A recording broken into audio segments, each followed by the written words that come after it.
नाशिक जिल्हा कुंभार समाज मूर्तिकार संघटनेने केंद्र सरकारच्या पीओपी मूर्ती बंदच्या निर्णयाचा निषेध व्यक्त केलाय। नाशिकच्या अशोक स्तंभ कंसारा माता मंदिर येथे आयोजित केलेल्या बैठकीत यावेळी नाशिक जिल्हा मूर्तिकार संघटनेच्या वतीनं हिंदूंचे सण वाचवा, लाखो कुटुंब बेरोजगार होण्यापासून वाचवा अशा आशयाचे बॅनर हातात घेऊन केंद्र सरकारच्या निर्णयावर नाराजी व्यक्त केली आहे। यावेळी मूर्तिकार संघटनेच्या वतीनं अधिक माहिती देण्यात आली आहे। कारखान्याच्या याच्यावर व्यवसायावर अवलंबून आहे, तर सरकारने हे असं निर्णय घ्यावा की पीओपी हे हानिकारक नाही बुवा, पीओपी हे गरजेचे आहे। पीओपीच्या मूर्त्या हानिकारक नाही आहे, प्रदूषण करत नाही त्या, हेच मी सरकारला सांगू इच्छिते।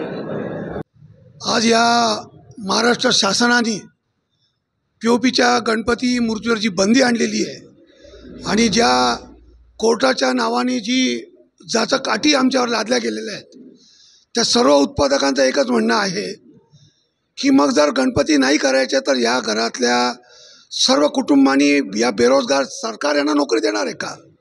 आणि जर पीओपीची मूर्ती गेल्या अनेक वर्षापासून नदीपात्रामध्ये संकलन केली जाते, ती अनेक काही संस्थांकडनं त्या मूर्ती विसर्जित केल्या जात नाही, त्याचं व्यवस्थित विल्हेवाट लागते, तर मग गणपतीच्या मूर्ती बंद करून टिळकांनी साजरा केलेला हा जो सण उत्सव आहे हा बंद होणार आहे का चालू राहणार आहे? आणि या रामाच्या राज्यात, या महाराष्ट्रामध्ये अशी जर मूर्तिकारांवर बंदी येणार असेल तर मूर्तिकार संघटना एकत्रित आलेली आहे। आमचे प्रश्न आम्ही शासन दरबारी मांडू, नाही तर जो बेरोजगार झालेला मूर्तिकार आहे याला शासनाने नोकरी द्यावी। आम्ही शासनाकडे आज जे काही मागत नाही आहे, ही फक्त आमची कुटुंबाची व्यवस्था करण्याकरता हा उदरनिर्वाहाचा उद्योग करतो, तर याचा विचार व्हावा।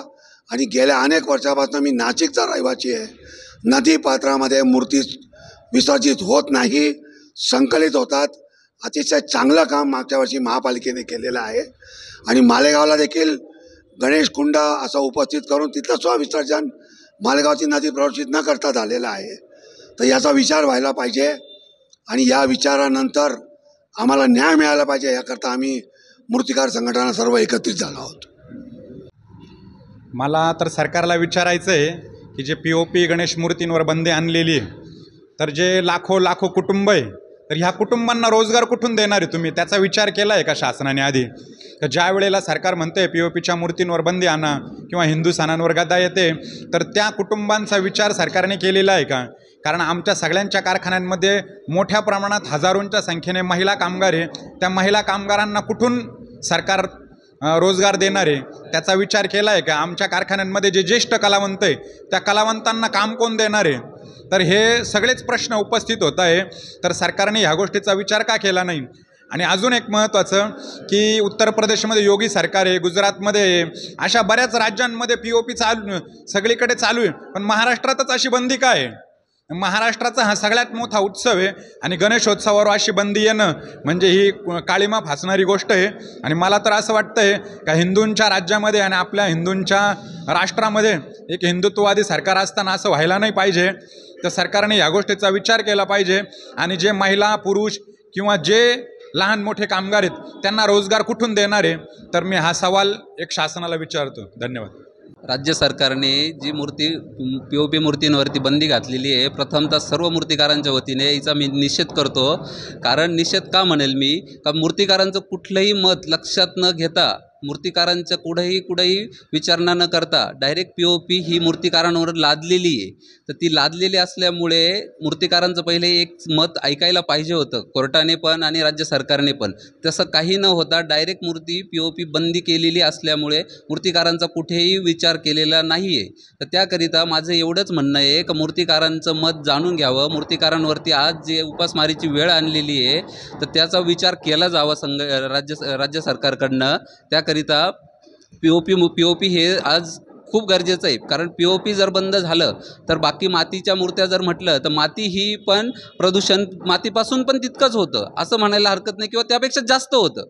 त्यासाठी मातीपेक्षा पीओपी खूप गरजेचं आहे, पीओपी चालू हे राहिलंच पाहिजे। आणि तेवढंही करून हिंदूंचं सरकार म्हणत आज जे आपल्याकडनं सर्वांकडनं आपण जे मतदान केलं प्रत्येक सरकारला, तर तसं म्हणत आणि आज हिंदूंच्याच सणांवरती कुठंतरी गदा आणलेली आहे। तसं न होता तर थोडासा हिंदू सणांचा पण विचार केला पाहिजे, एवढंच सांगेल. यावेळी नाशिक मूर्तिकार संघटना प्रसन्न तांबट, अध्यक्ष पंकज राऊत, उपाध्यक्ष सोपान सोनवणे, सदस्य राजू सोनवणे, मुकेश विस्पुते, सुनील परदेशी, शेखर परदेशी, त्याचबरोबर गणेश मूर्ती संघटनेतील कामगार उपस्थित होते. केंद्र सरकारच्या वतीनं पीओपी हटवा, गणेशोत्सव वाचवा अशा आशयाचा निर्णय घेण्यात आलाय. यावर आता नाशिक जिल्हा कुंभार समाज मूर्तिकार संघटना आक्रमक झाली आहे. स्टार 24 फास्ट न्यूज साठी दीपक